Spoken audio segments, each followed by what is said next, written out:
Isn't it interesting to see the celebrations that people have at New Year's Eve when we're seeing out the old year and welcoming in the new one? And we tend to flock to iconic buildings and iconic bridges all around the world to capture the moment when the clock strikes midnight. And if you think about Australia, everyone likes to flock to the Sydney Harbour Bridge. They take a selfie and they capture that moment with something beautiful in the background. But have you ever thought about the fact that no one tends to take that photo when the bridge or the building is actually being built? When the foundations are being poured and they're being built from the ground up, no one's really interested in looking at that because it's just not the same effect, is it? And you think about the Statue of Liberty is the same. You think about the Burj Khalifa, the tallest building in the world in Dubai, built in the middle of the desert. If you have a look at the foundations of that building, no one's really wanting to take a photo of that in the background. They want to see the end product. They want to have the wow factor that comes from seeing all of that. And so my point today is that the foundations that you do in anything in life, they're never glamorous, but they certainly are essential. They're absolutely essential. Just take, for example, if someone wins the lotto and they're entrusted with all of this money, if they don't have foundations in money, they often lose it all. In fact, up to 70% of lotto winners end up bankrupt because they just don't have that foundation in money management. So I want to encourage people as they walk towards 2017, I want to make sure that they've got their foundations right when it comes to building a property portfolio. And my first suggestion, or the first foundation, is we need to make sure that we get a mentor.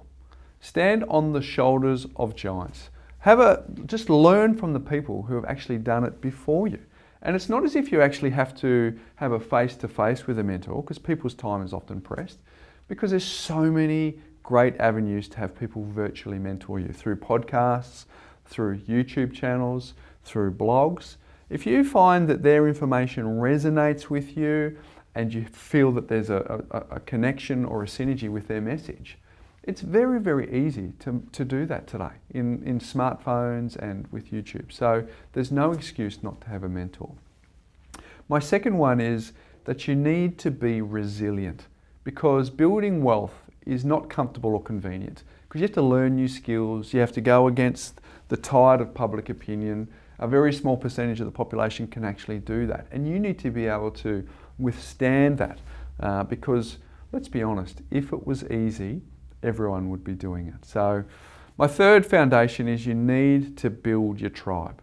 You need to surround yourself socially and personally around like-minded people who are going to lift you up, not sort of put you down or discourage you.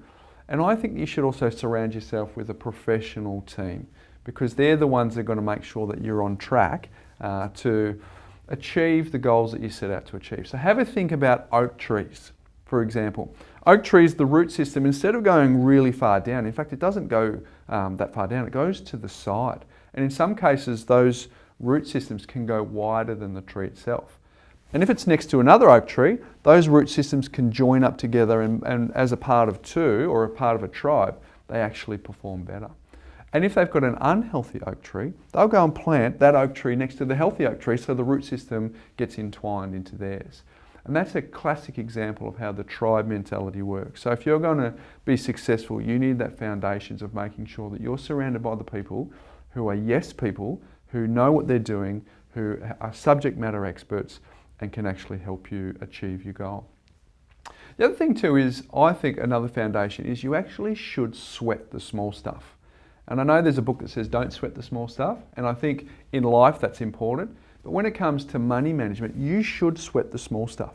You should look after the pennies and let the pounds take care of themselves. And if you don't have any money smarts systems in place to help you trap all of the surplus cash flow, chances are you'll squander all the money and you'll just get to the end of 2017 and just wonder where it's all gone. So it's really, really important that you do sweat the small stuff. The other foundation is you should have a philosophy of being a farmer, not a hunter. Hunters want quick kills, they want quick results straight away, but farmers know the benefit of planting in one season and reaping in another season. So plant, reap and sow. They know they've got to cultivate. They know there's a multi-year and a multi-season focus rather than just one season. And that's what farmers do, and that's what I'd encourage anyone who wants to be a property investor to do, is have a long-range perspective, not a short-range perspective. Because I think in 2017, we're going to get a lot of negative headlines around doom and gloom around property. But if we're resilient and we've got that long-term perspective in place, and we think like a farmer, we're not going to just pack up our tools and go away just because of a negative headline or maybe a little bit of negative news for the economy. If we think with that long-range perspective, it's been a very, very good vehicle for the last 100+ years, so it's going to be a very good vehicle for the next 100 years going into the future as well. And my final foundation is a message that I talk about all the time. It's about getting the strategy right. And it's amazing how many people don't have that strategy in place. And it's important that think about a yacht without a rudder.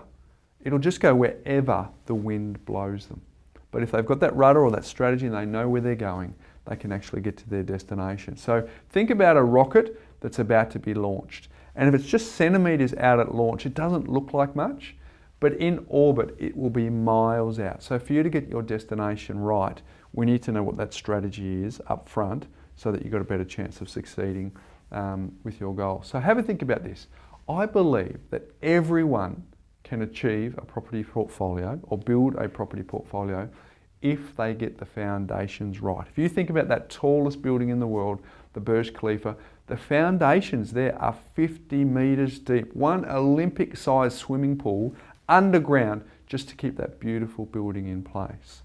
But it's important to remember this. If you if you convert learning into knowledge, you'll become a fool. But if you convert learning into action, you can become very, very wealthy.